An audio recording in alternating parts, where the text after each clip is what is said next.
Okay guys, तो आपसे ये वाला एक सवाल पूछा गया, ये ट्रू है या फॉल्स है बताना है, ठीक है ना। Subset of basis of vector space is linearly independent. आपसे ये बोल रहा है कि हमारा जो बेसिस होता है वेक्टर स्पेस में, अगर उसका हम एक सबसेट ले लेते हैं तो उस सबसेट के अंदर जितने भी वेक्टर्स हैं वो सारे लीनियरली इंडिपेंडेंट हैं। ये क्लेम कर रहा है। अब ये ट्रू है या फॉल्स है वो हम देखेंगे, ठीक है। तो एक चीज अगर मान लो, अगर हम किसी भी वेक्टर को, ठीक है, यहाँ पे हम मान लेते हैं कोई भी वेक्टर है ए बी सी डी, इसको अगर हम लोग किसी भी लीनियर कॉम्बिनेशन ऑफ वेक्टर्स में रिप्रेजेंट करते हैं, जैसे मान लो C1 V1 plus C2 V2 plus C3 V3 plus हम मान लेते हैं और एक वेक्टर हम मान लिए C4 V4, तो हमारा बेसिस क्या होता है?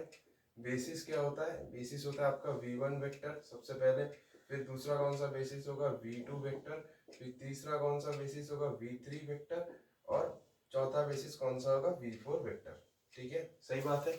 अब क्या बोल रहा है? Subset of the basis. हमें बेसिस का क्या करना है? सबसेट लेना है। तो हम मान लेते हैं, अब एक चीज ध्यान से देखना, बेसिस में जितने भी वेक्टर है सारे वेक्टर एक दूसरे के साथ लीनियरली इंडिपेंडेंट होते हैं, ठीक है, लीनियरली इंडिपेंडेंट होते हैं। अब इससे अगर मैं कोई भी सबसेट उठा लूं रैंडम सा, मान लो मैं आंख बंद करके मन किया V3 V4 उठा लेंगे, तो मैं यहाँ से क्या किया? V3 V4, ये हमारा नया सबसेट बना कि नहीं बना? बिल्कुल सही बात है। इस सबसेट का एक हम नाम दे देते हैं S करके।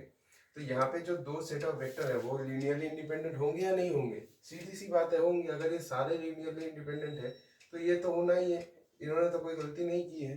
तो इसका आंसर क्या होगा? Subset of basis of vector space is linearly independent. भैया ये तो बिल्कुल सत्य बात है, दिस इज 100% ट्रू। सही बात है।